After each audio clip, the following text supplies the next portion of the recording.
আমন্ত্রণ দীপ্ত সংবাদে, সাথে আছি আমি তারান্নুম জুথি। শুরুতেই জানাবো নিটল টাটা সংবাদ শিরোনাম। সারা দেশে তাপপ্রবাহ বইবে আরও বেশ কয়েকদিন, এক সপ্তাহ স্কুল কলেজ বন্ধ ঘোষণা। চাঁদপুরে মেঘনা নদীতে কর্ণফুলী 4 লঞ্চে আগুন, হুড়োহুড়ি করে নামতে গিয়ে আহত 10। নারায়ণগঞ্জের রূপগঞ্জে মসলিন শাড়ি করছেন এক তাঁতি, এখনও মেলেনি সরকারি স্বীকৃতি।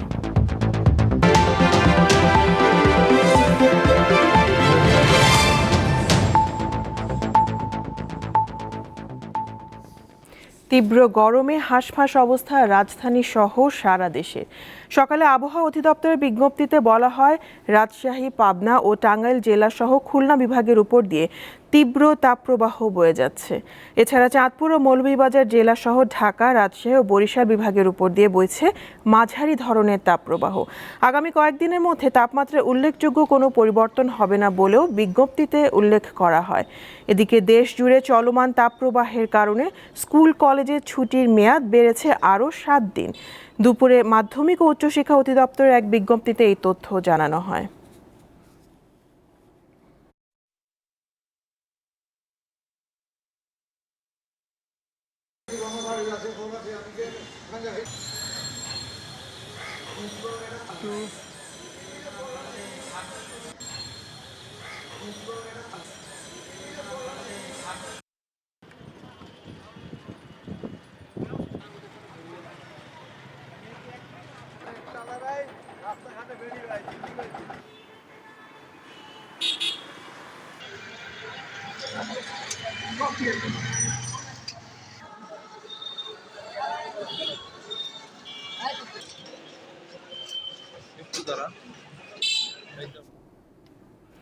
চাঁদপুরে হাইমচরে মেঘনা নদীতে কর্ণফুলী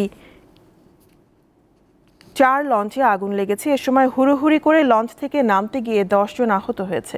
শনিবার সকালে নীলকমল ইউনিয়নের মধ্যচর এলাকায় এই ঘটনা ঘটে। স্থানীয়রা জানান, ইলিশা ঘাট থেকে 350 যাত্রী নিয়ে উদ্দেশ্যে ছেড়ে আসে কর্ণফুলী 3 লঞ্চটি। পথে নীলকমল ইউনিয়নের মধ্যচর এলাকায় এলে লঞ্চের ইঞ্জিনে শর্ট সার্কিট হয়ে আগুন লেগে যায়। পরে লঞ্চটি ওই এলাকার চরে নোঙর করলে স্থানীয়দের সহযোগিতায় আগুন নিয়ন্ত্রণে আসে। খবর পেয়ে ঘটনাস্থলে যায় ফায়ার সার্ভিস কর্মীরা, উপজেলা প্রশাসন ও পুলিশ কর্মকর্তারাও।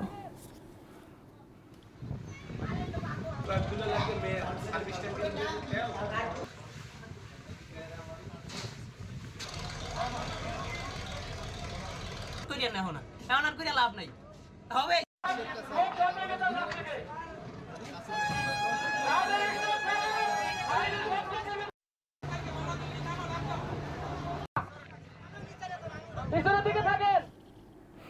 তীব্র গরমে চরম ভোগান্তিতে সময় পার করছেন সরকারি হাসপাতালের রোগীরা। বিশেষ করে যারা শয্যা না পেয়ে বারান্দার মেঝেতে চিকিৎসা নিচ্ছেন, তাদের অবস্থা শোচনীয়। উপায় না পেয়ে রোগীরা নিজ দায়িত্বে কিনছেন চার্জার ফ্যান। যাদের সেই আর্থিক ক্ষমতাও নেই, তাদের ভরসা হাত পাখা। ঢাকা মেডিকেল কলেজ ও হাসপাতাল, যেখানে ধারণ ক্ষমতার চেয়ে কয়েক গুণ রোগী বেশি থাকে সবসময়, ফলে মেঝেতে শয্যা পেতে চিকিৎসা নিতে হয় অনেককে। বৈশাখের চলমান তাপপ্রবাহের কারণে চরম দুর্ভোগে এখানকার রোগী ও তাদের স্বজনরা। হাসপাতালে ওয়ার্ডের ভেতরে পর্যাপ্ত সংখ্যক ফ্যান না থাকায় বিকল্প ব্যবস্থা করতে হচ্ছে তাদের। বিছানা বালিশের পাশাপাশি চার্জার ফ্যানও কিনছেন তারা। অনেক সময় বিদ্যুৎ চলে যায়, আবার ওই সিলিং ফ্যানে তো এখন সেরকম বাতাস জোরে হয় না, তাপ অতিরিক্ত, এই কারণে চার্জার ফ্যান নিয়ে আসছি যাতে একটু সুবিধা হয়। হাসপাতালের বাইরেই পাওয়া যাচ্ছে বিভিন্ন দামের চার্জার ফ্যান ও হাত পাখা। অনেকে দেখি যে হাতে হাতে ফ্যান নিয়ে যায়, এখানে হয়তো 10-15টা ফ্যান বিক্রি হয় প্রতিদিন, ঠিক আছে। আর আশেপাশ থেকে আরও নিয়ে যায় ফ্যান। দাম 50 টাকা, 60 টাকা হাত পাখা। ওই ফোনগুলো 700 টাকা, 800 টাকা এরকম দাম। তীব্র গরমের কারণে পানি, ডাব আর শরবতের চাহিদাও বেড়েছে। হাসপাতালের ফটকের সামনেই মিলছে এসব। লাবণী গুহ, দীপ্ত সংবাদ, ঢাকা।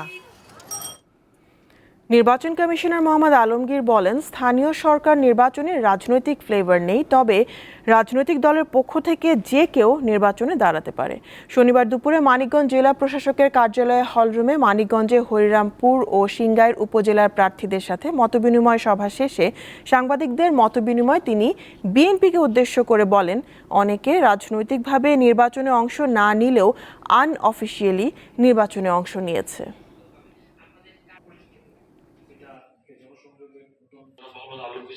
মাননীয় নির্বাচন কমিশনার হয়ে গেছে এর দিন থেকে শুরু করে উনি আপনারা জানেন সকলে কম বেশি অনেকেই চিনে থাকেন যে সময় ছিল সেই সময়ের মধ্যে আমাদের নিয়ে বসতে পারিনি। একটি বড় দল যারা সরকারি দল তারা এটা তুলে দিয়েছে এবং উন্মুক্ত করে দিয়েছে, অথবা এখন আর সেই ফ্লেভার এটার মধ্যে নাই, রাজনৈতিক ফ্লেভারটা নেই। তারপর যদি কেউ রাজনৈতিক ইতি থেকে কোনো দলের পক্ষ থেকে দাঁড়াতে পারে সেটাও অপশন রাখা হয়েছে, অর্থাৎ এটা মোর ফ্লেক্সিবল করা হয়েছে। আমরা ভালো মনে করছি, আমাদের সব জায়গায় ফিডব্যাক ভালো, এবং আমরা জাতীয় নির্বাচনটি যেভাবে সুন্দর সুষ্ঠুভাবে করেছি আমাদের ধারণা যে তার চেয়ে আরও ভালো হবে। দর্শক, রাজশাহীর গরমের পরিস্থিতি জানতে আমরা এখন যাব আমাদের সহকর্মী ইউসুফ আদনানের কাছে। আদনান, রাজশাহীতে গরমের রোগীর সংখ্যা কেমন বেড়েছে এবং বিশেষ করে উত্তরাঞ্চলের আবহাওয়া পরিস্থিতি এখন কেমন দেখছেন আমাদের জানাবেন।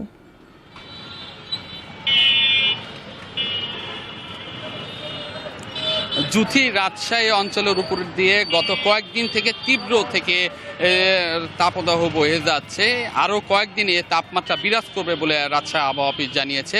আমি কিছুক্ষণ আগে কথা বলেছিলাম রাজশাহী আবহাওয়া অফিসের ভারপ্রাপ্ত কর্মকর্তা রইদুল ইসলামের সঙ্গে। তিনি জানিয়েছেন আজ রাজশাহীর বিকাল ৩টায় সর্বোচ্চ তাপমাত্রা রেকর্ড করা হয়েছে ৪১.৫ ডিগ্রি সেলসিয়াস, এবং এ তাপমাত্রা এখন পর্যন্ত রাজশাহী অঞ্চলের সর্বোচ্চ তাপমাত্রা হিসাবে রেকর্ড করা হয়েছে, যা তীব্র তাপদাহ হিসাবে গণ্য করা হয়েছে। এবং আজকে সর্বনিম্ন যে তাপমাত্রা তা ২৪.২ ডিগ্রি সেলসিয়াস হিসাবে রেকর্ড করা হয়েছে, এবং দুপুর ৩টায় বাতাসের আর্দ্রতা ১৭% হিসাবে রেকর্ড করেছে। এবং এই তাপমাত্রা গত কয়েকদিন থেকে রাজশাহীর উপর দিয়ে বিরাজ করছে, এবং গতকাল রাজশাহীর সর্বোচ্চ তাপমাত্রা রেকর্ড করা হয়েছিল ৪১.০ ডিগ্রি সেলসিয়াস, যা তীব্র তাপমাত্রা হিসাবে গণ্য করা হয়েছে। এবং সর্বনিম্ন তাপমাত্রা ২৩.৮ ডিগ্রি সেলসিয়াস হিসাবে রেকর্ড করা হয়েছিল। এবং গত পরশু রাজশাহীর সর্বোচ্চ তাপমাত্রা রেকর্ড করা হয়েছিল ৩৯.২ ডিগ্রি সেলসিয়াস, এবং সর্বনিম্ন তাপমাত্রা ২৩.৬ ডিগ্রি সেলসিয়াস। সব মিলে বলা চলে গত কয়েকদিন থেকে রাজশাহীর উপর দিয়ে তীব্র তাপদাহ বয়ে যাচ্ছে। এর ফলে জনজীবনে দুর্বিষহ অবস্থা নেমে এসেছে, এবং এই অতি গরমের ফলে রাজশাহী মেডিকেল কলেজ হাসপাতালে রোগীর সংখ্যা বাড়ছে। এবং যেহেতু রাজশাহী মেডিকেল কলেজ হাসপাতাল উত্তরবঙ্গের মধ্যে সবচেয়ে বড় একটি হাসপাতাল, এই হাসপাতালে আমরা দেখেছি যে প্রতিদিনই তাপমাত্রা বৃদ্ধির ফলে গরম কারণে রোগীর সংখ্যা বাড়ছে, বিশেষ করে ডায়রিয়া জনিত এবং হিট স্ট্রোক জনিত রোগী বাড়ছে। এদের মধ্যে শিশু এবং বয়স্কের সংখ্যা আমি দেখেছি খুব বেশি লক্ষ্য করা যাচ্ছে। এবং আমি কথা বলেছিলাম রাজশাহী মেডিকেল কলেজ হাসপাতালের পরিচালকের সঙ্গে, তিনি আমাকে জানিয়েছেন যে তাদের পর্যাপ্ত ডাক্তার এবং নার্স রয়েছে, তারা সকল ধরনের সেবা দেওয়ার জন্য প্রস্তুত রয়েছেন। এর পাশাপাশি তারা বলছেন যে এই গরমে বেশি বেশি খাবার স্যালাইন, নাগরিকদের বেশি বেশি খাবার স্যালাইন, পানি এবং ঠান্ডা জাতীয় খাবার খাওয়ার পরামর্শ দিচ্ছে। আরেকটি বিষয় জুথি জানিয়ে রাখি যে যে তাপমাত্রা আরও কয়েকদিন রাজশাহীর উপর দিয়ে বিরাজ করবে বলে রাজশাহী আবহাওয়া অফিস আমাকে জানিয়েছে। আসলে এই ছিল আমার কাছে রাজশাহী থেকে সর্বশেষ খবর। জুথি। আদনান, আপনাকে ধন্যবাদ। এবার আমরা বাগেরহাটের আবহাওয়া পরিস্থিতি জানতে টেলিফোনে যাব সহকর্মী মামুন আহমেদের কাছে। মামুন, বাগেরহাটের আবহাওয়া পরিস্থিতি আমাদের জানাবেন।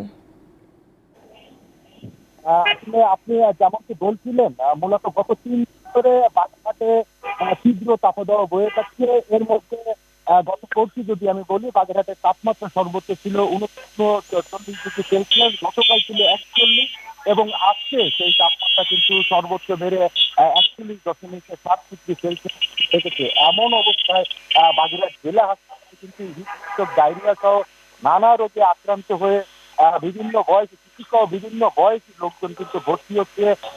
আজকে পর্যন্ত যেটি আমি জানতে পেরেছি 123 জন রোগী এই ডায়রিয়া সহ নানা রোগে আক্রান্ত হয়ে বাগেরহাট জেলা হাসপাতালে ভর্তি হয়েছে। এর মধ্যে উদ্বেগজনক সব থেকে বড় বিষয় যেটি 77 জনই কিন্তু শিশু রয়েছে। পাশাপাশি বড় মৌসুম চলছে, এখন ধান কাটার মৌসুম, ধান কেটে কৃষকরা তাদের গোয়ালে চলবেন।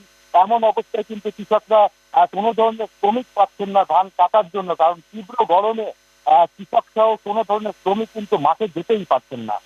আরেকটা বিষয় আপনাকে জানিয়ে রাখি, তীব্র গরমে ফ্যান এবং এসির দোকানগুলোতে বাগেরহাটের অনেক ভিড় বেড়েছে। সব থেকে বেশি উল্লেখযোগ্য যে বিষয় সেটি হলো ফ্যানের দোকানে ভিড় বেড়েছে, তবে ফ্যান কিনেও কিন্তু নিম্ন মধ্যবিত্ত পরিবারের লোকজন কিন্তু স্বস্তিতে নেই, কারণ ফ্যানের বাতাসে কিন্তু তীব্র গরম পড়ছে।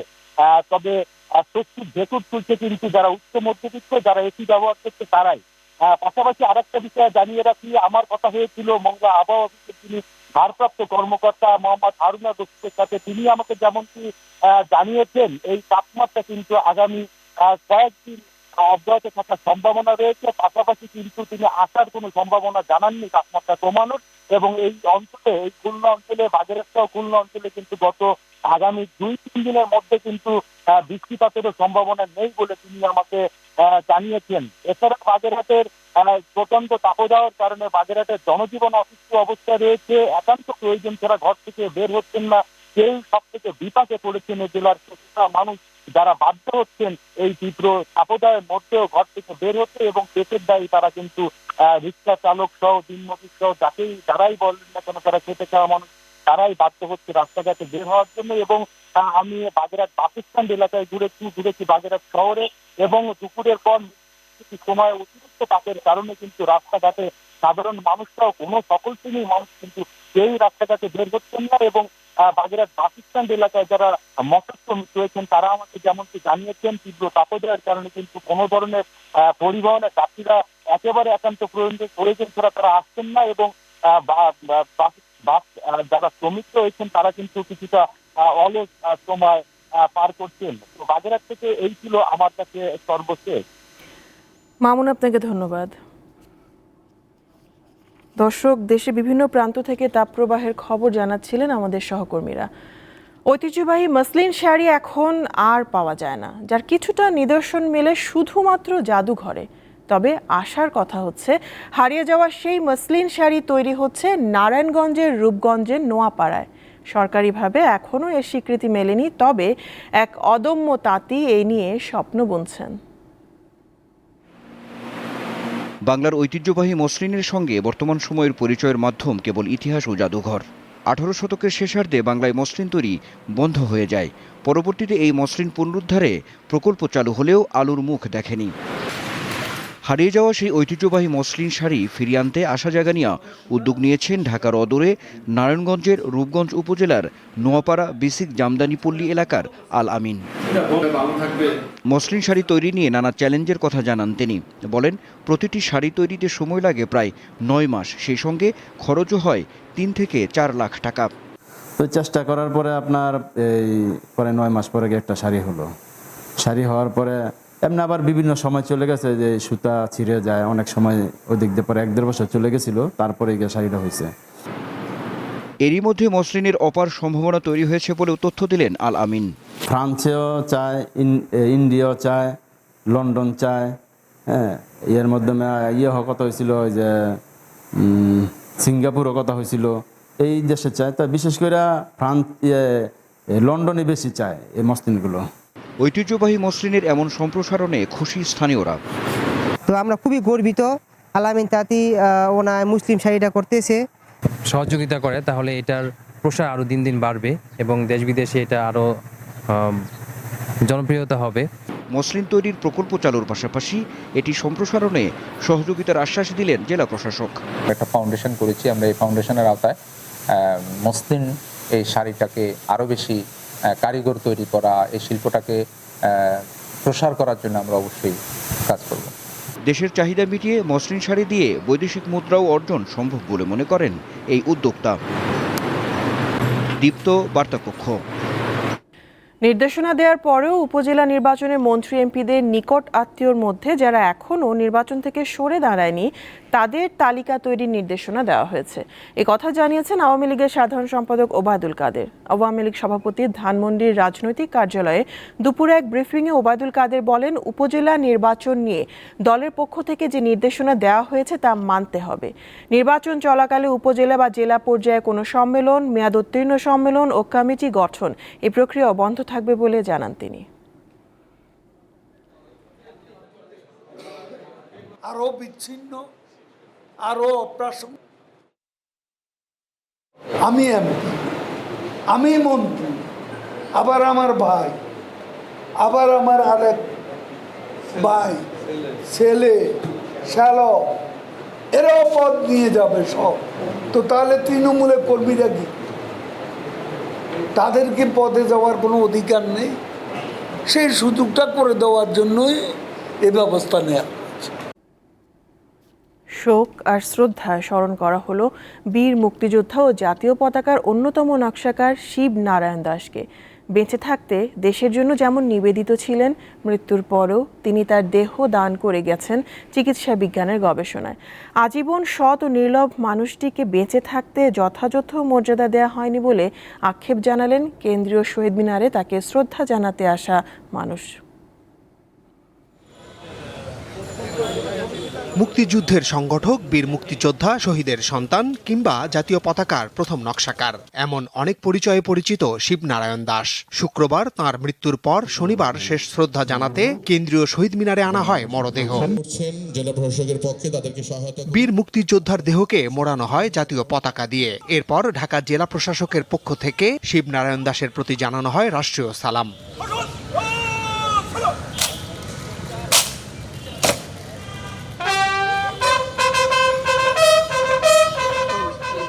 সম্মিলিত সাংস্কৃতিক জোটের আয়োজনে সকাল 11টায় শুরু হয় তাকে শ্রদ্ধা জানানোর আনুষ্ঠানিকতা। আওয়ামী লীগের পক্ষে সভাপতি মণ্ডলীর সদস্য আব্দুর রাজ্জাকের নেতৃত্বে প্রতিনিধি দল শিবনারায়ণ দাসের মরদেহে ফুলেল শ্রদ্ধা জানান। এরপর একে একে জাসদ সহ বিভিন্ন রাজনৈতিক, সাংস্কৃতিক ও সামাজিক সংগঠনের পক্ষে শ্রদ্ধা জানানো হয়। বিভিন্ন আন্দোলন, সংগ্রাম এবং সর্বোপরি মুক্তিযুদ্ধ সংগঠনেও ভূমিকা রেখেছেন ছাত্র হিসাবে। যারা জাতীয় পতাকার রূপকার, যারা তৈরি করেছেন আরো অনেকে, তাদেরকেও এখন পর্যন্ত আমরা সঠিক সম্মানটা জানাতে পারি। বাংলাদেশ যতদিন থাকবে, পতাকা যতদিন থাকবে, ততদিন শিবনারায়ণ দাসের নাম থাকবে। স্বজনরা জানান, আজীবন লোভ ও প্রচার থেকে দূরে ছিলেন শিবনারায়ণ দাস। মনে প্রাণে চাইতেন একটি উদার ও অসাম্প্রদায়িক বাংলাদেশ। পারলাম না বাঁচিয়ে রাখতে, এটাই আমার একটা আক্ষেপ। কিন্তু সরকার থেকে বেসরকারি, সরকারি সবাই সাহায্য করতে চেয়েছে, কিন্তু সাহায্য নিল আর নিল না, চলে গেল। দেহটাও দান করে গেল, চক্ষু দান করে গেছে। শিবনারায়ণ দাস তাঁর চোখ, সন্ধানীতে এবং দেহ বঙ্গবন্ধু শেখ মুজিব মেডিকেল বিশ্ববিদ্যালয়ে দান করে গেছেন। মাহমুদ শাওন, দীপ্ত সংবাদ, ঢাকা। পাবনার ফরিদপুরে দেশীয় অস্ত্রসহ 3 সন্ত্রাসীকে গ্রেপ্তার করেছে র্যাব। এ সময় তাদের কাছ থেকে 3টি হাত বোমা উদ্ধার করা হয়। শনিবার ভোরে উপজেলার হাদল ইউনিয়নের মঙ্গলগ্রামের মহলবিল এলাকার একটি বাড়িতে অভিযান চালিয়ে তাদের গ্রেপ্তার করা হয়। র্যাবের পাবনা ক্যাম্পের কোম্পানি কমান্ডার মেজর এহতেশামুল হক জানান, গোপন সংবাদের ভিত্তিতে ওই বাড়িতে অভিযান চালিয়ে ধারালো দেশীয় অস্ত্র ও 3টি বোমা উদ্ধার করা হয়।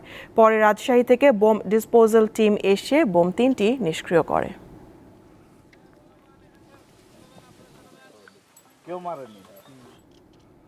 কিশোরগঞ্জের আলোচিত পাগলা মসজিদের দানবাক্স খুলে এবার 27 বস্তা টাকা পাওয়া গেছে। এখন চলছে গণনা। প্রতি 3 মাস পর পর খোলা হয় মসজিদে থাকা 9টি দানবাক্স।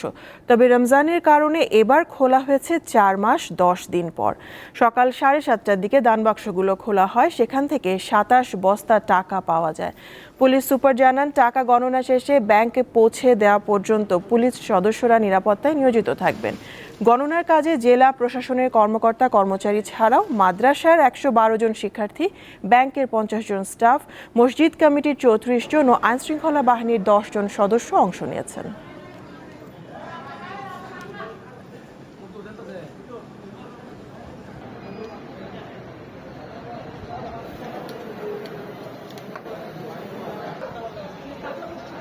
ফিলিস্তিনের গাজায় 6 মাসের বেশি সময় ধরে চলা ইসরায়েলি আগ্রাসনে নিহত মানুষের সংখ্যা 34,000 ছাড়িয়েছে।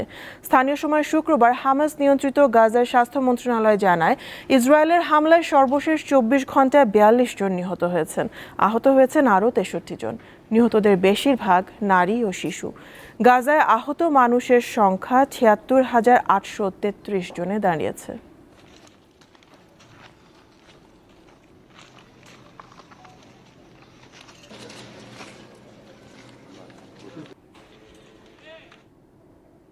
যুক্তরাষ্ট্রের নিউ ইয়র্কের ম্যানহাটনে দেশটির সাবেক প্রেসিডেন্ট ডোনাল্ড ট্রাম্পের বিচার কাজ চলাকালে আদালতের বাইরে এক ব্যক্তি নিজের শরীরে আগুন দিয়েছেন। স্থানীয় সময় শুক্রবার এই ঘটনা ঘটে। এ সময় ট্রাম্প আদালত কক্ষে ছিলেন। ওই ব্যক্তি প্রথমে নিজের শরীরে তরল জ্বালানি ঢালেন, এরপর সেখানে উপস্থিত সাংবাদিকদের সামনে শরীরে আগুন জ্বালিয়ে দেন। তবে তিনি কেন এমন কাজ করেছেন তা জানা যায়নি। ওই ব্যক্তির নাম ম্যাক্সওয়েল অ্যাজারোলো। পরিবার নিয়ে ম্যাক্সওয়েল থাকেন ফ্লোরিডায়। পুলিশের কাছে তার অতীত অপরাধে যুক্ত থাকার কোনো রেকর্ডও নেই। এমনকি তিনি যে নিউ ইয়র্কে এসেছেন পরিবারের সদস্যরা তা জানতেন না।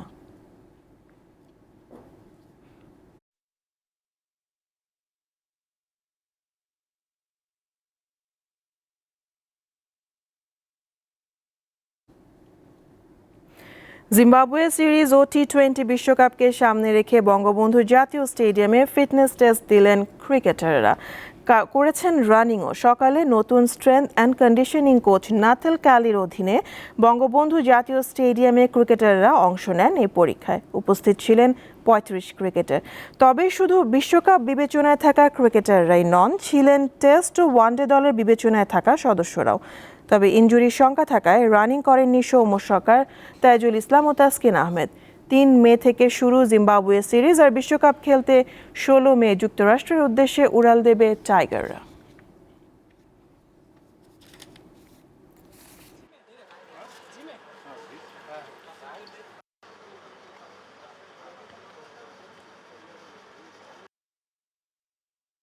প্রিন্টিংটা নিলাম হাউ ফাস্ট দে আর। আমাদের এইটাও দেখার দরকার আছে আসলে 40 মিটার স্প্রিন্টটা যখন ছিল যে তারা প্রথম 20 মিটারে কতটুকু ফাস্ট। যারা 20 মিটারে স্লো তাদেরকে হয়তো আমরা 20 মিটারে ফাস্ট করার জন্য, কারণ নর্মালি 1-2 ইঞ্চির জন্য আসলে রান আউট হয় বা 1-2 ফিটের জন্য আমরা একটা ফোর্স সেভ করতে পারি না। তো স্প্রিন্টিংটা আমরা দেখলাম যে কিভাবে ওদের আরও ফাস্ট করা যায়। শেষ করব দীপ্ত সংবাদ। নিটোল টাটা সংবাদ শিরোনাম জানাবো আরও একবার। সারা দেশে তাপপ্রবাহ বইবে আরও বেশ কয়েকদিন। 1 সপ্তাহ স্কুল কলেজ বন্ধ ঘোষণা। চাঁদপুরে মেঘনা নদীতে কর্ণফুলী 4 লঞ্চে আগুন, হুড়োহুড়ি করে নামতে গিয়ে আহত 10। নারায়ণগঞ্জের রূপগঞ্জে মসলিন শাড়ি করছেন এক তাঁতি, এখনও মেলেনি সরকারি স্বীকৃতি।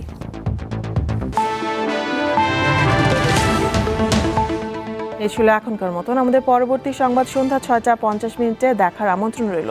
দর্শক আরও তথ্য বিনোদনের সংবাদ জানতে যুক্ত থাকুন দীপ্ত টিভির ডিজিটাল প্ল্যাটফর্মগুলোতে। ধন্যবাদ সবাইকে।